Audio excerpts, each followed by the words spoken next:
Hey, how's it going? This is Ricardo, and in this video I'll show you how to remove the DC jack on a Dell Latitude 3310. If you're looking for parts for this laptop, go to our website and use this coupon for a 5% off discount.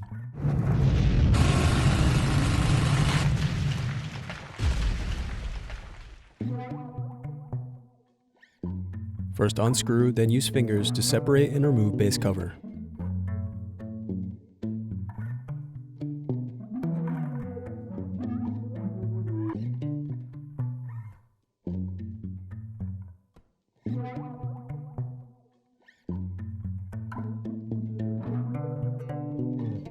Now unscrew and remove brackets.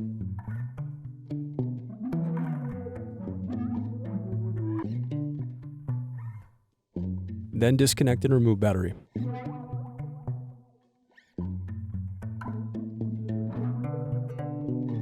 Then unscrew and remove DC jack.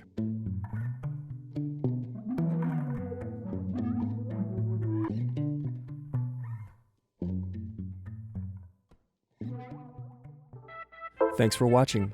Don't forget to like and subscribe if you enjoyed this video. And if you need more, check out this playlist to watch other tutorials for your laptop. You can also click here to find parts for your laptop at partspeople.com.